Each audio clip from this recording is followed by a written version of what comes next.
이제 북쪽으로 가자 하고 이제 가는 모양입니다. 자, 오늘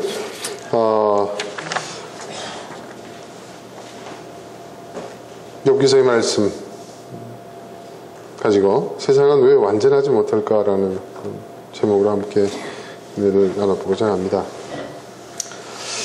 여러분 어떻습니까? 세상이 완전하지 못하죠. 세상에 얼마나 모순된 일이 많고 불의한 일이 많고 또 악한 일이 많고 또 예상치 못했던 일들. 사람들은 불안해하고 두려워하고 그렇죠? 세상은 왜 완전하지 못할까요? 선이 이기고 정의가 승리한 그런 세상이 되었으면 좋겠는데 또 우리가 보면 세상이 그렇지 못해요. 그렇죠? 악인이 득세하고 불의가 이기는, 정의를 이기는 그런 일들이 현실적으로도 나타나고 있습니다. 그럴 때마다 우리는 왜 세상은 이럴까? 세상은 왜 완전하지 못할까? 하는 그런 의문을 갖습니다. 그럼 욥기서의 그 말씀이 사실은 그런 주제에 대한 이야기입니다. 욥기서 전체를 보면요, 이 욥기서가 아주 그 드라마틱한 마치 어떤 영화의 그 시나리오처럼 이게 구성되어 있는 것을 우리가 볼 수가 있습니다. 욥기서에는 아주 중요한 등장 인물들이 있어요. 근데 여러분 욥기서의 주인공은 누구라고 생각하십니까? 욥이죠, 욥. 예, 욥이죠. 예. 근데 욥하고 또 한 분의 주인공이 있는데, 그 주인공은 하나님이시죠. 그리고 또 다른 중요한 그 등장 인물들이 있습니다. 첫째, 사단이 있죠, 사단. 네. 그리고 욥의 세 친구가 있습니다. 네. 세 친구. 그리고 또 엘리후라는 인물이 있죠. 엘리후라는 인물이 있어요. 이 5명의 중요한 인물들이 등장합니다. 그리고 이 5명은 굉장히 중요한, 우리가 인생을 살아가면서 세상을 바라보면서 우리가 갖게 되는 아주 중요한 그 어떤 그런 가치들, 어떤 이념들, 그런 어떤 가치, 철학, 어떤 이념, 그걸 각기 대표하는 사람들입니다. 사실은. 자, 제일 먼저 사단이 하나님을 찾아와서 얘기를 합니다. 의인 욥. 욥이 저처럼 의롭게 의인으로서 살아갈 수 있는 것은 그가 받은 복 때문입니다. 그가 받은 복. 하나님이 그를 복되게 하셨기 때문에 그가 받은 복 때문에 저렇게 의인으로서 살아가는 겁니다. 그러므로 당신이 그 복을 거두시면 저 사람은 금방 하나님을 저주하고 하나님을 대적하는 사람이 될 것입니다. 그렇게 얘기합니다. 사단은 무엇을 얘기하는 걸까요? 무엇을? 두 가지입니다. 첫째는 보상입니다. 보상. 인생의 모든 것은 보상의 원리다. 심지어는 신앙도 그렇다는 것이죠. 무언가 자기가 좋은 것을 받았기 때문에 그 받은 것에 대한 값을 그가 하는 거다. 그게 의일 뿐이다. 그가 아무것도 받지 못한다면 아무것도 안 할 것이요. 오히려 가진 것을 빼앗긴다면 대적할 것이다. 보상의 논리죠. 그리고 이 보상의 논리가 여러분 종교적인 차원에 적용된 게 뭐죠? 기복신앙이에요. 기복신앙. 예. 복 주시옵소서. 예. 복 주시면, 축복해 주시면 제가 열심히 믿겠습니다. 당신 말 잘 듣겠습니다. 그 뒤집으면 무슨 얘기입니까? 복 안 주면? 예. 안 믿겠다는 얘기고, 그렇죠? 그나마 있던 것도 없어지면 당신을 원망하겠다. 당신하고는 등지고 살겠다. 그 얘기 아닙니까, 여러분? 그러니까 여러분, 기복이라는 것은, 기복신앙이라는 것은요, 이게 뒤집어 보면요, 이게 굉장히 무서운 겁니다. 이건 뭡니까? 철저히 계약 관계잖아요. 주고받는 관계예요. 그렇죠? 예. 근데 우리는 성경에 보면 그런 얘기를 하는 사람이 있어요. 또 어떤 사람? 우리는 어차피 계약신앙이다. 하나님과 아브라함의 계약, 예? 야곱과의 계약신앙이다. 계약은 주고받는 거. 이런 얘기를 하는데 여기서 말하는 계약이라는 것은 상거래의 계약이 아니잖아요. 그 계약이 약속이죠, 약속. 예. 그 계약과 그 계약은 전혀 다른데 그걸 헷갈리는 사람들도 있더라고요. 또 보니까. 예. 아무튼 사단은 바로 그겁니다. 예. 예. 인생의 모든 것은, 세상의 모든 것은 다 이해관계다. 결국은 이해관계라는 거예요. 당신이 뭔가 욥에게 준 게 많으니까, 좋은 걸 많이 줬으니까, 복을 줬으니까 욥이 저러는 거지. 당신이 복을 안 주면 제가 그러겠냐. 오히려 있던 복 뺏어가면 당신한테 대들 거다, 대적할 거다, 그 얘기예요. 그죠? 네.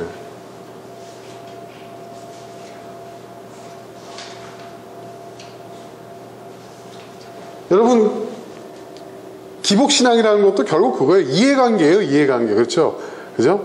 모든 것은, 세상의 모든 것은 결국 이해관계다. 이게 사단의 입장이에요.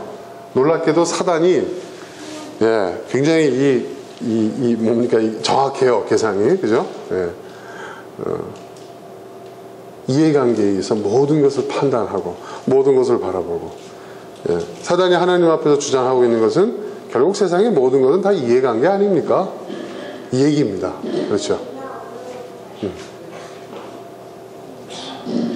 그래? 그럼 한번 볼까? 하나님께서 그 사단의 그러한 어떤 그 제안을 받아들이시죠.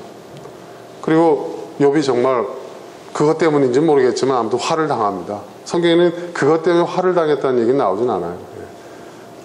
하나님 복을 거두셨다 이런 표현은 나오지만 아무튼 욥이 엄청난 환난을 겪습니다. 환난을 겪고 처음에 인내하고 그래도 하나님께 매달리고 또 인내하다가 나중에 어떻게 되죠? 드디어 마지막엔, 예? 어떻게 합니까? 온몸에 죄를 뿌리다가 일가를 하죠. 자기가 태어난 날을 저주합니다. 예. 자기가 태어난 날을 저주해요. 욥의 그러한 소식을 듣고 친구들이 찾아와요. 새 친구가 찾아옵니다. 그러면서 욥의 이야기를 가만 듣다가 친구들이 한마디씩 해요. 친구들이 하는 말. 그 새 친구들이 하는 말이 결국은 다 같은 얘기예요. 정도의 차이는 있지만 결국 그 새 친구가 하는 이야기가 뭡니까? 그 논지가 뭐예요? 여러분 욥기서 읽어보셨죠? 한마디로 얘기하면 인과응보예요. 인과응보. 예. 뭔지는 모르겠지만 네가 하나님 앞에 잘못했기 때문에, 네가 뭔가 죄를 지었기 때문에 그런 거 아니냐? 너 한번 잘 생각해봐. 너 죄진 거 아니야? 어? 원인 없는 결과가 어디 있어? 인과응보라는 게 그거잖아요. 모든 것은 원인과 결과, 원인이 있으면 결과가 있고 또 그 결과는 또 다른 원인이 되고 또 다른 결과를 낳고 계속 모든 것이 뭐예요? 이 인과응보에 의해서 인과응보의 수단이라는 거예요. 끊임없는 인생의 모든 것은 결국 인과응보의 순환이라는 것이죠. 남 탓할 것 없다는 거죠. 그러니까 그러면 네가 이 상황에서 벗어나려면 어떻게 해야 된다고요? 예? 빨리 네가 하나님 앞에 돌아오고 네가 회개하고 네가 선한 일을 해야 되고, 예. 이 현실을 바꾸려면 네가 무언가 지금 달라져야 된다. 그 얘기예요. 끊임없는 그 인과응보의 순환이라는 거죠. 근데 실제로 우리 인생을 바라볼 때에도 그런 시각들이 있어요.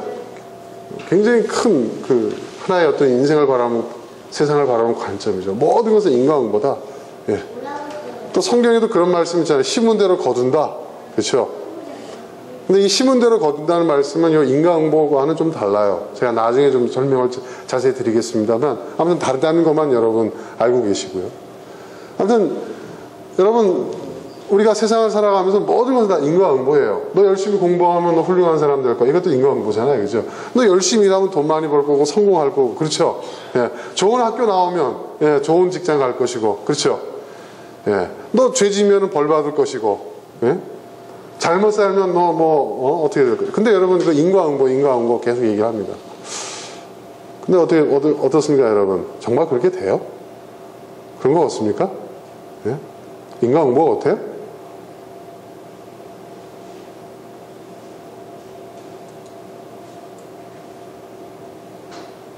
자, 욥의 입장은 뭡니까? 욥의 입장은, 자, 모든 것은, 세상의 모든 것은 이해관계다 라고 얘기하는 사단의 주장. 그리고 욥의 세 친구는 세상의 모든 것은 결국 인과응보, 원인과 결과에, 다르마에 의한 원인과 결과에 의한, 그러니까 전생의 업보, 이게 다 그 인과응보거든요. 인과응보. 그 얘기를 하고 있어요. 욥의 입장은 뭡니까? 욥의 입장은, 욥의 입장은 억울하다는 거예요. 그리고 불합리하다는 거예요. 네. 내가 불의하다면, 내가 불의해서 이러한 화를 당한다면, 내가 불의하다는 것을 하나님이 심판해 달라는 거예요. 내가 뭘 잘못했는지 알게 해달라는 거예요. 도대체 내가 뭘 잘못했냐. 그러면 달게 받겠다는 거예요, 욥의 이야기는. 근데 나는 지금 도대체 내가 뭘 잘못했는지도 모르겠는데, 나는 그 내가 지은 죄 때문에 이런 화를 당하고 있다고 얘기하니까 더 억울하다는 거예요. 욥의 얘기가 그 얘기입니다, 여러분. 그리고 욥은 또 한 걸음 더 나가요. 근데 세상을 가만히 보자. 의인이 더 고난을 당한다. 악인이 더 승리한다. 악인이 더 잘 된다.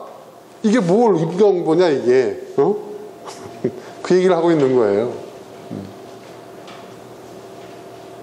정말 내가 겪고 있는 이 인생의 환난과 역경이 내가 잘못한 것이라면, 아니면 내 조상 가운데 누가 잘못했기 때문에 이러한 결과를 내가 겪는 것이라고 한다면, 뭐가 잘못됐는지를 알려주셔야 되는 거 아니냐. 그럼 난 인정하겠다. 이걸 달게 받겠다는 거예요.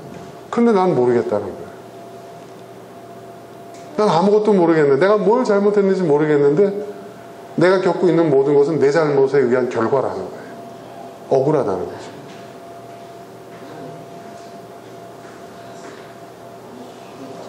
그러니까 세 친구도 그러한 욥을 설득을 못합니다, 여러분. 예. 욥이 그렇게 얘기하니까 세 친구들이 뭐냐, 너 잘 생각해봐. 너 뭔가 잘못한 게 있을 거야. 네가 하나님 앞에 죄진 게 있을 거야. 계속 그 얘기를 하는데, 그래, 그게 뭔지 좀 알려줘.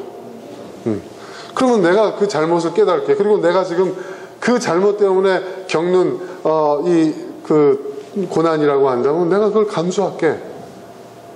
근데 그 세 친구들도 이야기를 하지 못해요.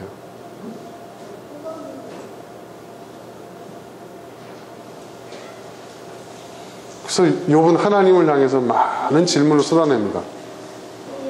네, 당신이 선하신 분이십니까? 당신이 의로우신 분이십니까? 당신이 공평하신, 여러 가지 돌려서 표현을 하고 있지만 성경이다 보니까 그 핵심 내용은 바로 그거예요. 나중에는요, 뭐라고까지 얘기하면, 당신이 정말 있습니까? 이런 얘기까지 합니다. 욥이 하나님을 향해서 말하는 던지는 그 질문 속에, 그럴 때 또 다른 제3의 인물이 등장해요. 누구죠? 엘리후라는 인물이 등장해요. 그리고 엘리후라는 인물이 뭐라고 얘기하는 줄 아십니까? 이것도 아주 굉장히, 아주 우리가 세상을 바라보고 우리 인생을 바라볼 때 갖게 되는 아주 중요한 또 하나의 관점이에요. 네, 세 번째의 관점이죠. 첫 번째는 사단이 얘기했던 세상의 모든 것은, 신앙을 포함해서 세상의 모든 것은 이해관계에 의한 것이다. 욥의 세 친구는 세상의 모든 것은 인과응보의 순환이다. 그런데 이 엘리후라는 인물이 등장해서 뭐라고 얘기합니까? 예. 모든 것은 하나님의 마음이다. 하나님의 주권을 이야기해요. 예. 이건 하나님이 주권이야. 네가 뭔데 하나님께 대들어. 복을 주셔도 하나님 마음이고 불행을 주셔도 하나님의 마음이야. 당신이 뭔데, 티끌만도 못한 당신이 뭔데 하나님께 대들어. 이 모든 것은 다 하나님 것인데, 하나님이 지으신 것인데, 우리는 하나님의 피조물인데, 이 세상의 모든 것은 다 하나님이 지으신 것인데 그분 마음이지.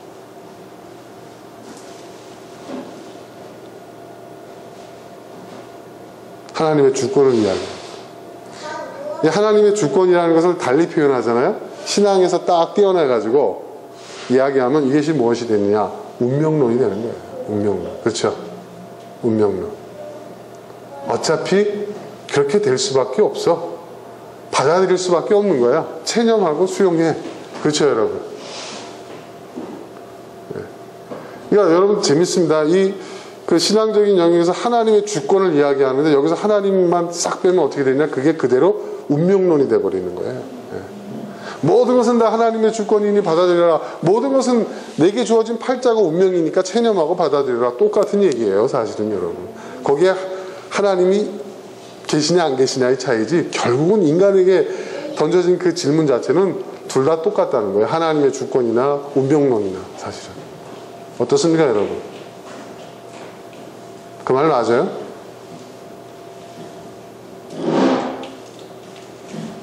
여러분, 인생을 어떻게 보십니까? 어떻게 보면 정말 인생은요, 모든 것이 다 이해관계인 것 같아요. 신앙까지도.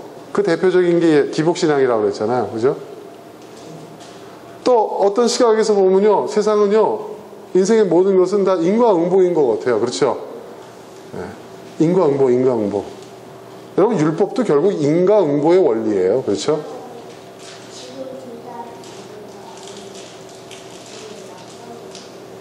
그리고 엘리우가 말하고 있는 것은 모든 것은 다 하나님의 주권이다. 그 뒷면은 뭐예요? 운명론. 가만히 따져보면요, 세상에서 얘기하고 있는 모든 어떤 인생관, 무슨 그런 것들이 다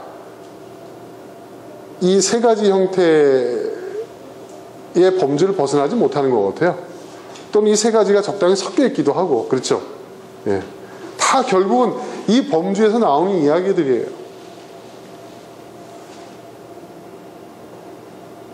그런데 욥은 그 어디서도 해답을 찾지를 못해요. 동의가 안 되는 거예요. 예. 만약에 나의 불행이 그분이 의도하신 것이고, 그렇다면 그분은 선한 분일 수가 없는 거죠. 그렇죠? 예? 그것도 답이 안 되는 거예요. 그러니까 욥은 하나님께 질문을 또 던져요.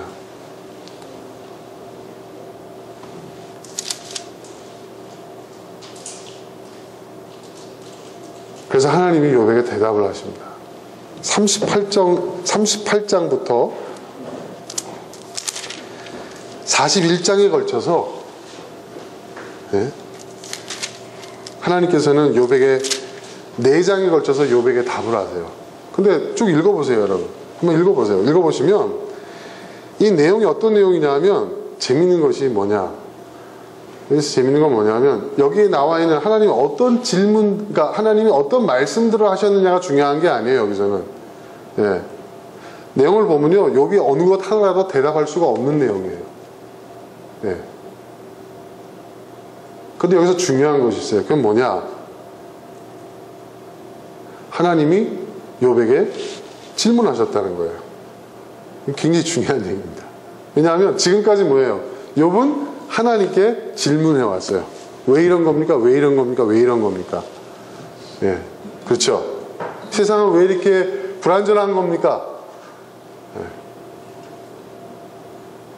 왜 세상은 완전하지 못합니까? 이렇게 질문을 했어요. 그 질문의 요즘 그거예요. 그런데 하나님께서 욥 앞에 나타나셨는데, 욥이 그토록 궁금해하는, 또 욥이 그토록 하나님께 힘써 외쳤던 그 질문에 대한 답을 하나님이 주실 것이라고 기대를 했는데, 답을 주시기는커녕 오히려 하나님이 욥에게 질문을 던지세요. 중요한 것은 하나님이 욥에게 질문을 던지셨다는 거예요. 이게 중요한 거예요. 이게.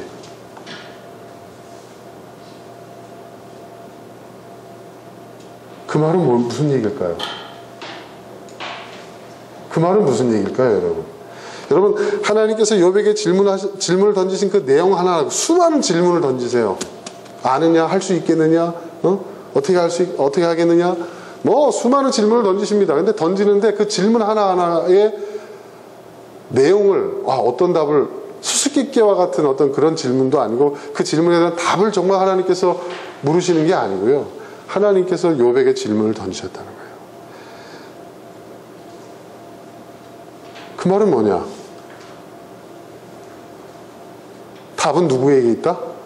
하나님께 있는 게 아니라 욥 자신에게 있다는 거예요. 답은 하나님께 있는 게 아니라 우리 인간 자신에게 있는 거예요. 오히려 하나님께서는 우리에게 그 답을 묻고 계신다는 거예요. 하나님은 어떤 분이냐? 우리가 질문하는 모든 답을 갖고 계시는 분이 아니라, 그죠?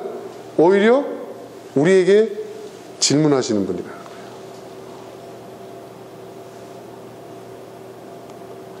하나님은 질문에 답하는 자가 아니라 하나님은 우리에게 질문하시는 자라는 거예요. 굉장히 중요한 얘기입니다. 왜냐하면 여러분 창세기에 보셔도 아시겠지만 선악과 사건이 있고 난 다음에 하나님께서 아담과 하와에게 질문을 하시죠. 아담아 내가 어디 있느냐 질문하셨죠. 이게 하나님이 인간에게 던지신 최초의 질문이에요. 최초의 질문. 아담아 내가 어디 있느냐. 아담이 어디 숨어 있는지 몰라서 물어보시는 걸까요? 전능하신 하나님이 아담이 이 나무 그늘 안에 숨어 있는 걸 모르시고 얘가 어디 있지? 못 찾겠네. 아담아 너 어디 있냐 하고 물어보신 게 아니죠. 그 질문은 그가 어디 있는지 몰라서 던지는 질문이 아니라 스스로에게, 그 자신에게 내가 지금 어디 있는지를 깨달으라는 거예요. 너의 상태, 너의 현존, 너의 지금 있는 그 위치, 어떤 장소적인 의미가 아니라 나무 그늘 아래 그게 아니라 하나님과의 관계에 있어서 또 스스로의 어떤 그 인생의 어떤 그 자기의 인생을 책임져야 하는 그 입장에서 너는 지금 어디 있느냐.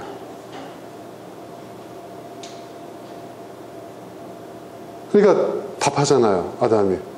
내가 하나님이 금하신 선악과를 따먹고 죄를 지어서 두려워서 숨었나이다 얘기를 하잖아요. 그죠? 그랬더니 누가 너더러 선악과를 따먹게 했느냐? 또 질문 두 번째 던지잖아요. 그죠? 그랬더니 이제 아담이 하는 얘기가 제가 따먹었습니다 이렇게 얘기를 해야 되는데 어떻게 얘기했죠? 네? 당신이 나의 배필로 만들어주신 저 여자가 나에게 줘서 먹었나이다 이렇게 얘기하잖아요. 그러니까 하나님께서 그 하와에게 묻잖아요. 너는 어쩌다가 이걸 남편에게 갖다 줬냐 했더니 당신이 창조하신 피조물 저 뱀이 나에게 이걸 먹으라고 그래서 눈이 밝아져서 하나님 같이 된다 해서 먹으라고 했습니다.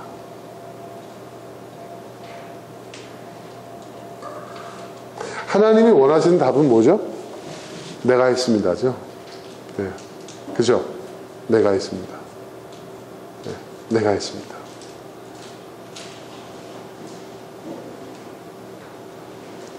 하나님이 누가 했는지, 누가 따먹게 했는지, 누가 그 선악과를 전달했는지 그걸 몰라서 질문하셨을까요?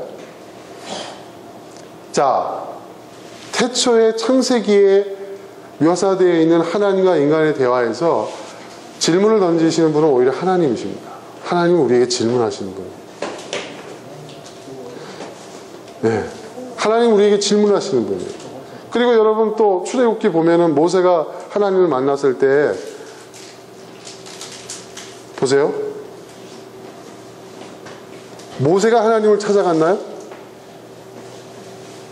여러분 그걸 기억하셔야 돼요. 모세가 하나님을 찾아간 게 아니에요. 하나님 모세를 부르셨어요. 그렇죠? 예. 불 붙은 가시떨기 나무. 예. 예. 그 초자연적인 현상을 보고 신기해서 모세가 그 앞으로 갔죠. 그랬더니 하나님께서 모세야 하고 그를 부르셨잖아요. 그렇죠? 그리고 질문을 또 던지시잖아요. 하나님 질문하시는 분이에요. 여러분 하나님은 질문하시는 분이에요. 뭐라고 질문합니까? 내 손에 있는 것이 무엇이냐? 그렇죠? 내 손에 있는 것이 무엇이냐 질문하잖아요. 모세가 뭐라고 대답했죠? 지팡이니이다. 그렇죠? 지팡이니이다. 지팡이를 쥐고 있는 걸 몰라서 물으셨을까요?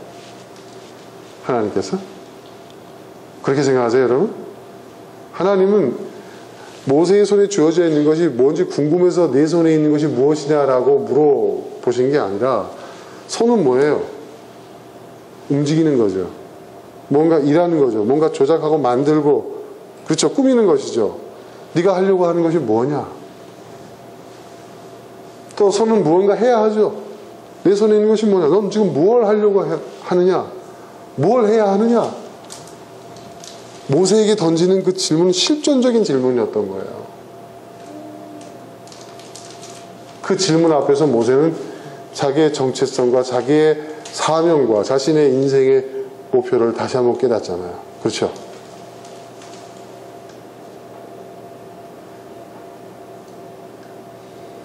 이사야가 하나님을 만났을 때 그가 하나님의 거룩함 앞에서 뭐라고 얘기했어요? 화로다 나요. 내가 입술이 부정한 자로다. 그랬죠? 그랬더니 천사가 내려와서 불로 그 입을 정화시켰고, 그때 하나님께서 말씀하시는 음성이 들려왔잖아요. 누가 나를 대신하여 저 백성들에게 갈고. 그렇죠? 하나님 질문하셨어요. 그렇죠? 누가 갈고? 거기 이사야밖에 없는데. 예. 그때 이사야가 뭐라고 했습니까? 내가 여기 있나이다. 나를 보내소서. 이렇게 얘기하죠. 여러분, 하나님은 우리가 던지는 질문에 해답하시는 분이 아닙니다. 하나님은 오히려 우리에게 질문을 던지시는 분이에요. 그게 중요한 거예요. 세상이 왜 이렇게 불안정합니까? 세상이 도대체 어떻게 돌아가는지 알 수 없겠습니다.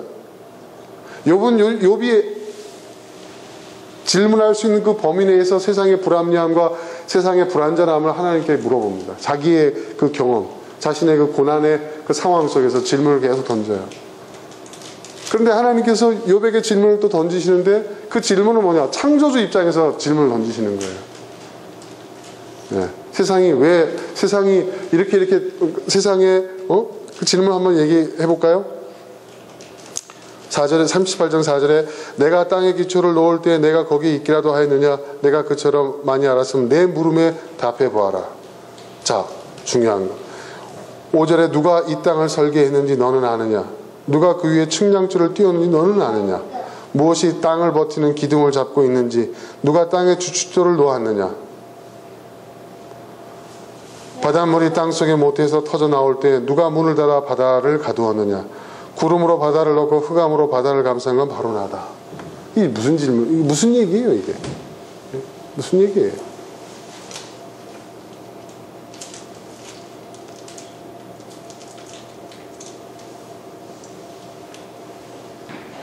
지금 하나님께서는 욥에게 질문하고 계신 거예요. 질문하고 계신 거예요.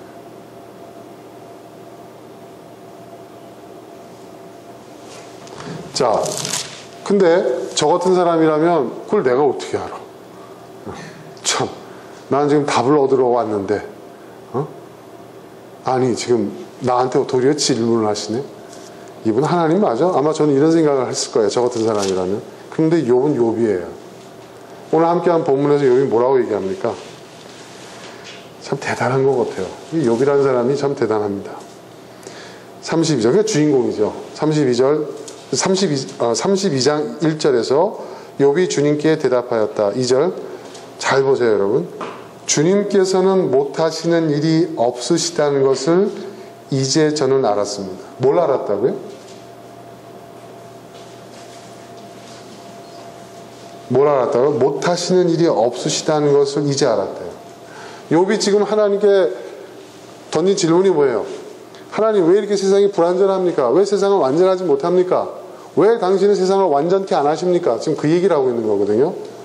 자신의 그 억울한 그 개인적인 그 경험에 비추어서 세상이 왜 이렇게 불합리하고 모순되고 불완전하냐? 그 질문을 던지는 거예요. 왜 당신은 세상을 완전케 안 하시냐? 왜 의인이 선한 사람이 고통을 보고 왜 악인이 득세하고 불의한 자가 모든 것을 다 모든 것의 주인 행세를 하는 이런 세상을 만드느냐? 왜 세상은 이렇게 불완전합니까? 왜 당신은 그렇게 안 하십니까? 왜 세상을 완전케 안 하십니까? 왜 내 인생을 완전케 안 하십니까? 그 질문을 하고 있거든요. 그런데 도리어 하나님이 모세에게 욥에게 질문을 던지셨는데 그 하나님의 그 질문을 듣는 가운데서 욥이 깨달은 것이 있어요. 하나님이 안 하시는 게 아니구나. 여러분, 못하는 것과 안 하는 것은 다른 거예요. 그죠? 욥은 왜 하나님 그렇게 안 하십니까? 라는 질문을 했어요. 네. 그런데 이제 욥이 깨달았어요. 왜 안 하시지? 왜 안 하시지? 왜 하나님 그렇게 안 하시지? 왜 세상을 완전케 안 하시지? 왜 하나님은 정의가 승리하지 않게 안 하시지? 왜 의인이 이렇게 억울한 일을 당하게 왜 방조하시지? 왜 악을 심판하시지 않으시지? 왜 세상을 완전하게 안 하시지? 이런 질문을 계속 던지고 있었는데 그가 알았대요. 뭘 알았냐? 하나님이 안 하시는 것을 알았습니다. 이 얘기가 아니라 하나님이 못 하시는 일이 없으시다는 것을 이제 알았습니다. 이렇게 얘기합니다. 이 말은 무슨 얘기일까요? 하나님은 뭐든지 가능하신 분이에요. 그렇죠? 그렇죠? 근데 하나님께서 그렇게 안 하시는 것은 못 하셔서 안 하시는 게 아니라, 그렇죠? 그 다음에 뭐라고요? 주님의 계획은 어김없이 다 이루어진다. 주님의 계획 속에서, 그렇죠? 세상의 모든 일들은 주님의 계획이 있고 그 계획 가운데서 하나님이 이루어 나가신다는 것을 안 거예요.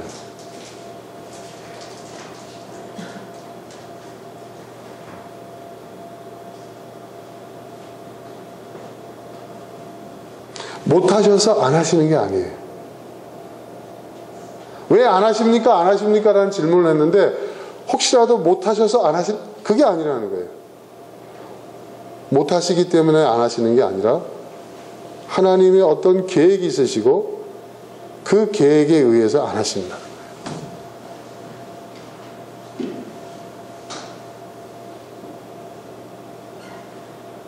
그걸 깨달았다는 거예요. 그리고 3절에 뭐라고 얘기합니까? 잘 알지도 못하면서 감히 주의 뜻을 놓으려 한 자가 바로 저입니다. 여기서 주의 뜻은 주님의 계획이죠. 주님은 모든 것을 당신의 계획대로 이루어 나가고 계시는데 거기에 이의를 제기하고 왜 안 하세요? 못하셔서 안 하시는 거 아니에요? 당신이 정말 의로우신 하나님 맞아요? 선하신 분 맞아요? 전능하신 분 맞아요? 공평하신 분 맞아요? 정말 있기는 한 겁니까? 라고 질문하고 있는 그 자신의 모습에 대해서 잘 알지도 못하면서 감히 주님의 뜻을 흐려놓으려 한 자가 바로 저입니다. 네. 성경에서 뭐예요? 하나님의 뜻을 회방하는 자가 죄인이죠. 그래서 난 죄인입니다. 이렇게 인정하는 거예요. 네. 그리고 말합니다. 깨닫지도 못하면서 함부로 말을 하였습니다. 그러니까 주님께 던지는 질문. 잘 알지도 못하면서 그 질문이 무엇을 의미하는지, 하나님의 뜻이 어떤 것인지 잘 알지도 못하면서 함부로 말을 했어요. 그런데 그 덧붙이는 말이 있어요. 제가 알기에 너무나 신기한 일들이었습니다. 제가 알기에 너무나 신기한 일들. 뭐가 신기하다는 거예요? 4절에 주님께서 말씀하셨습니다. 들어라, 내가 말하겠다. 내가 물을 터이니 내게 대답하여라. 이게 신기한 거예요. 지금까지 자기가 알고 있는 하나님은 우리에게 답을 주시는 하나님, 우리의 문제를 해결해 주시는 하나님. 그러니까 우리는 질문하고, 우리는 요청하고, 우리는 구하는 것이고, 그분은 우리에게 답을 말씀해 주시고, 그 답으로 우리의 문제를 해결해 주시는 그런 하나님으로 알고 있었는데, 그렇게 알아왔는데 너무나도 신기하다는 거예요. 오히려 하나님이 우리에게 묻고 계신다는 거예요. 우리에게 질문하시는 하나님. 들어라, 내가 말하겠다. 내가 물을 터이니 내게 대답하여라. 하나님은 우리에게 대답하시는 분이 아니라 우리에게 질문하시는 분이고, 우리는 하나님께, 그러면 우리는 어떤 사람이에요? 우리는 어떤 존재예요? 하나님께 질문을 던지는 존재가 아니라 하나님께 대답해야 하는 존재라는 거예요. 여러분, 이게 우리 기독교 신앙의 굉장히 중요한 부분입니다. 굉장히 중요한 부분이에요. 그래서 우리는 뭐라고요? 부름에 응답하는 자라고 하잖아요. 우리는 신앙인은요, 응답하는 자예요. 근데 그 의미를 몰라요, 우리가. 하나님은 세상을 향하여서, 인류를 향하여서 질문하시고 그 질문에 답하는 자가 믿는 자라는 거예요. 이제 아시겠어요, 여러분? 하나님을 믿는 자는 하나님께 질문을 던지는 자가 믿는 자가 아니라 하나님의 질문에 답하는 자가 믿는 자라는 거예요. 하나님이 오히려 우리에게 물으시는 거예요. 왜 세상이 불완전하냐? 왜 세상이 불의하냐? 왜 세상에서는 거짓이 진실을 이기고, 왜 세상에서는 불의가 의를 억압하느냐? 왜 세상은 이렇게 부조리한 일들이 많으냐? 하나님이 우리에게 질문하십니다. 왜 그럴까요? 왜 그럴까요?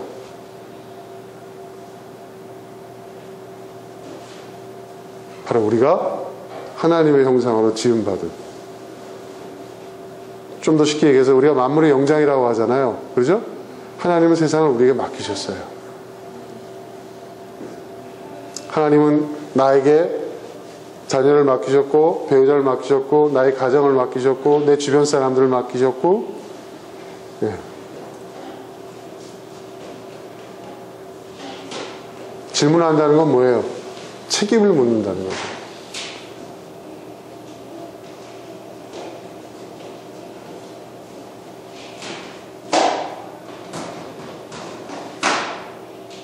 우리는 하나님이 창조하신 이 세계에 하나님의 대리자로 지음받은 겁니다. 신약성경에서 청직이라고 얘기하죠. 우리의 것은 아니지만 우리는 맡은 자예요.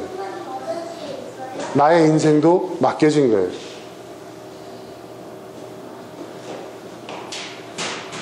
그리고 하나님께서는 그 책임을 우리에게 묻고 계신다는 거예요. 그걸 깨달은 거예요. 욥이 엄청난 걸 깨달은 거예요. 욥이 엄청난 걸 깨달은 거예요. 욥이 뭐라고 얘기합니까? 5절에 주님이 어떤 분이시라는 것을 지금까지는 제가 귀로만 들었습니다. 주님을 직접 알지 못했다는 거예요. 주님이 어떤 분인지는 몰랐다는 거예요. 지금까지 나는. 주님이 정말 어떤 분인지를 몰랐습니다. 그런데 이제는 제가 제 눈으로 주님을 봅니다. 이게 뭐죠? 내 눈으로 주님을 봅니다. 영어로 보니까 ICU예요. ICU. ICU. 나는 이제 당신을 봅니다.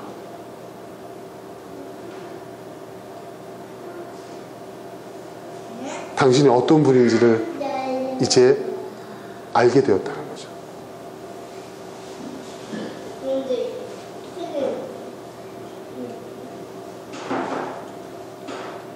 여러분, 이게 너무나도 중요한 말씀입니다.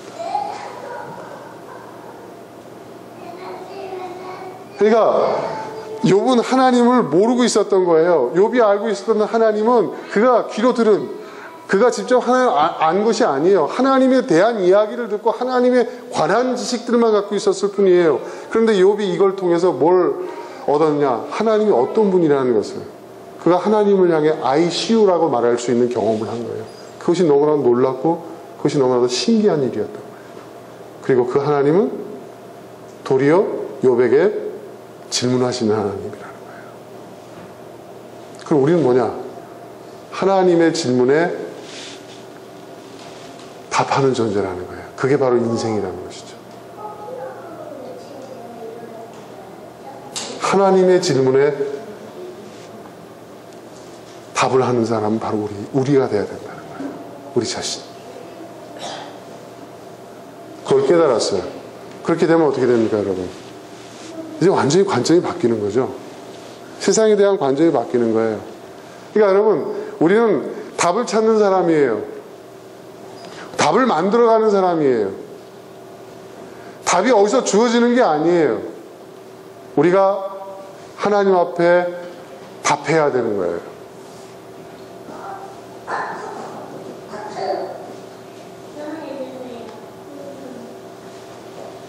여러분 이해되세요? 제가 지금 하는 말씀? 제가 전하는 말씀?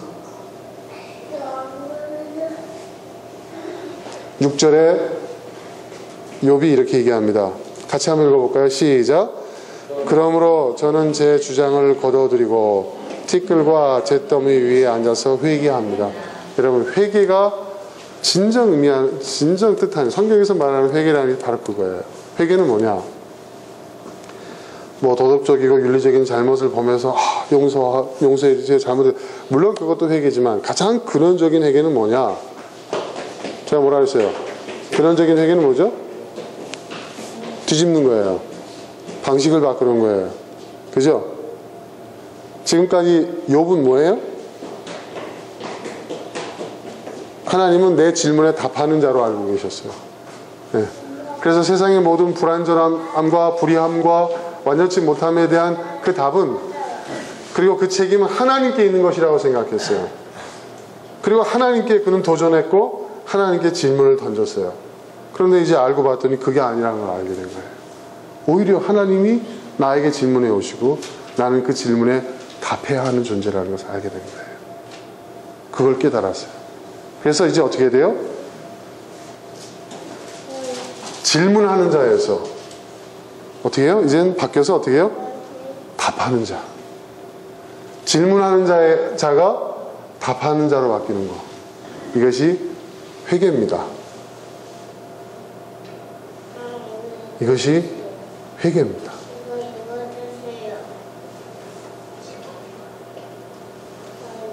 여러분, 진정으로 회개하는 사람은요, 그래서 책임을 지는 자리에 앉습니다. 책임을 지는 자리는 뭐죠? 답을 해야 하는 자리예요. 답을 해야 하는 자리. 답을 만들어요. 네?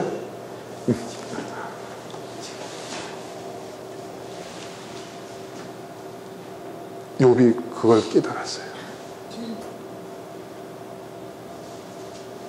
그러면 욥이 발견한 인생관은 뭘까요? 자, 아까 처음에 사단이 이야기했던 그 인생관은 뭐예요? 모든 것, 세상의 모든 것은 이해관계다. 신앙조차도, 종교 문제조차도 신이 무언가 주면 인간이 그 신을 따르는, 그러니까 이해관계, 모든 것은 이해관계에 의해서 움직이는 것이다. 두 번째, 욥의 세 친구가 얘기한 건 뭐예요? 인과응보다. 모든 것은 인과응보다. 네. 그 다음에 엘리후라는 그 젊은 청년이 나타나가지고 주장하는 바는 뭐예요? 모든 것은 하나님의 주권이다. 그 뒷면은 뭐라고요? 모든 것은 운명론. 모든 것은 다 운명론이다. 운명을 받아들이고 현실에 순응해라. 그게 운명론이죠. 예. 그런데 이 세 가지의 인생관이 이 세상을 지금까지, 인류 문명이 계속되어 오는 지금까지도 계속되어 왔는데, 자, 하나님께서 욥을 만나셔서 욥이 발견한 것은 뭐죠? 욥이 뭘 발견했습니까? 욥이 발견한 게 뭐예요, 여러분? 욥이 발견한 인생관은 뭐예요? 응? 그렇죠. 인생은 뭐예요? 스스로 답을 만들어가는 거예요. 답이 정해져 있어서 그 답을 하나님께로부터 이렇게 얻어내는 거, 따내는 게 아니라 오히려 우리가 스스로 답을 만들어 가는 것이 인생이다. 그 말은 뭐예요? 인생엔 정답이 없어요. 내가 만드는 것이 정답이에요. 내가 만드는 답이 하나님의 질문에 대한 나의 답이에요. 그러니까 욥의 모든 문제가, 욥의 모든 질문이 다 사라져버려요. 이제 욥에게 남은 건 뭐예요? 왜 나에게 이런 일이 일어났지? 이게 아니죠. 이제 나는 어떤 답을 만들어 갈 것인가죠. 그렇죠, 여러분? 자, 그리고 또 중요한 것이 있어요. 7절과 8절과 9절 말씀이에요. 자, 하나님께서 욥에게만 그렇게 말씀하시고 욥과 관계만 끝난 게 아니라 욥의 친구들에게 뭐라고 말씀하십니까? 욥의 친구들에게. 예? 재밌는 얘기가 있어요. 7절에 보세요. 7절 후반절에 뭐라고 얘기합니까? 그 친구 중에 한 명이 엘리바스에게 지금 하나님께서 말씀하시는데 이렇게 말씀하시죠. 내가 너와 내 두 친구에게 분노하는 것은, 인과응보를 얘기하고 있는 그 친구, 예. 예? 욥에게 그 이야기하였던 그 인과응보를 주장하였던 그 친구들에게 분노하셨대요. 예. 그 하나님의 주권을 이야기하고 하나님 그 어떤 운명론을 이야기하고 있는 그 친구들에게, 그 사람들에게 하나님이 분노하신다고 표현해요. 놀랍지 않습니까, 여러분? 지금까지 모든 종교가 사실은 그런 체계로 이루어지지 않았어요? 기복신앙, 아니면 인과응보, 이런 체계잖아요. 종교뿐만 아니라 그 모든 어떤 그 인생관이나 뭐 사상이나 뭐 어떤 이념이나 이런 것들도 결국은 따지면 다 그런 거 아니에요? 그렇죠? 이해관계. 이해관계에 의해서 뭐 자본주의, 뭐 공산주의, 사회주의 이렇게 나뉘어지는 거 아닙니까? 모든 것이 결국 이 두 가지예요, 여러분. 그런데 이 두 가지의 가치관, 이 두 가지의 관점에 대해서, 그리고 또 거기서 비롯되는 모든 이데올로기를 향해서 하나님께서 뭐라고 말씀해요? 분노를 얘기하세요. 나는 분노한다. 그것에 대하여. 놀라운 말씀입니다.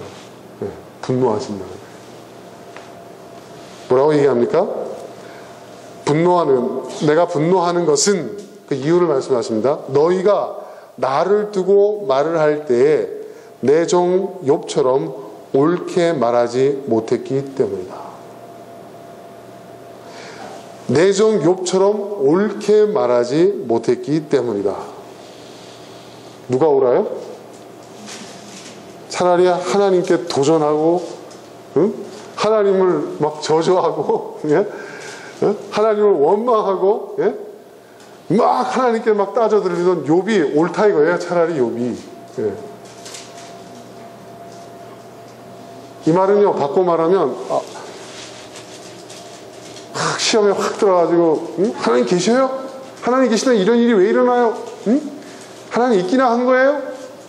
교회에서 그런 얘기 한번 해보십시오. 여러분, 어떤 일이 벌어질까? 예. 노정면 선생님은 그렇게 얘기하면 어떤 일들이 벌어지는지 잘 알 거예요. 그죠? 그죠? 시험 많이 들었었잖아. 그지? 이제는 아니지만.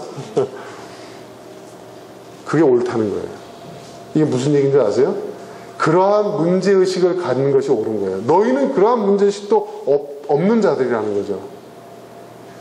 그러면서도 하나님 이렇다 저렇다 너희가 배워오고 너희가 들어오고 너희가 알고 왔던 것들에서 벗어나지 아니하고 거기에 머물러 있으면서 함부로 판단했다는 거예요. 그래서 내가 너희들에게 분노한다. 용서받으려면 어떻게 하라고요? 너희가 희생제물을 준비하고 너희를 위해서 욥이 뭐라고요? 욥이 번제를 드려야 된다. 기도를 해야 한다. 그러면 이 말은 무슨 얘기야? 욥이 너희를 용서하면 나도 너희를 용서하겠다. 이 말씀이죠.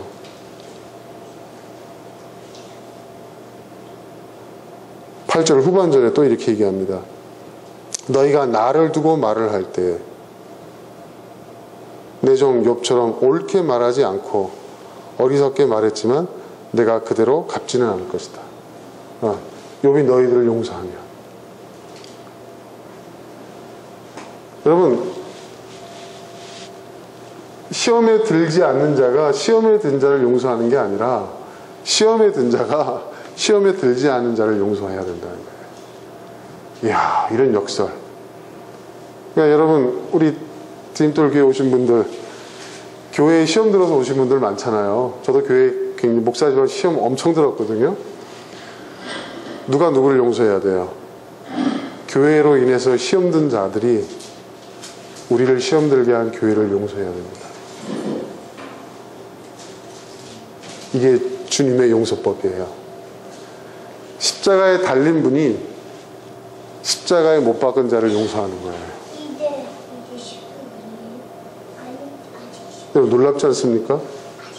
상처받은 자가 상처 준 자로부터 용서받는 게 아니라 상처받은 자가 내게 상처 준 자를 이게 기독교의 용서예요. 네. 가지지 못한 자가, 빼앗긴 자가 빼앗은 자에게 용서를 받는 게 아니라 오히려 빼앗긴 자가 빼앗은 자를 용서하는 게 기독교의 용서예요. 이게 기독교의 사랑이에요. 그리고 이게 기독교가 가진 힘이에요. 왜 그런 용서가 가능하죠? 나중에 욥이 그렇게 하잖아요. 용서하잖아요. 그 친구들을 위해서 번제를 드리고 기도하잖아요. 그리고 욥 때문에 그들의 죄가 사해지잖아요. 왜 그런 줄 알아요? 욥은 이제 알거든요. 왜? 스스로 답을 만들어야 될 사람이 바로 자기 자신인 것을. 이게 기독교의 신앙입니다, 여러분. 이게 기독교의 믿음이에요. 이게 기독교의 용서와 화해이며 기독교의 사랑입니다. 이것이 바로 그럴 때에만, 여러분 절대로 빼앗은 자에게서 답이 나오지 않습니다. 답은 빼앗긴 자에게서 나옵니다. 상처를 준 사람에게서 답이 나오지 않습니다. 상처 받은 사람에게서 답이 나오게 되어 있습니다. 고난을 주는 자에게서 답이 나오는 게 아닙니다.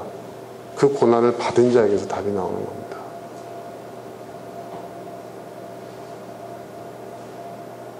이 기독교의 이 역사, 오늘 우리 함께 살펴본 이 욥이 발견한 이 놀라운 깨달음을 저와 여러분도 깨닫게 되기를 주님으로 축원합니다. 자, 이 시간 우리 함께 기도하겠습니다. 오늘 나눈 말씀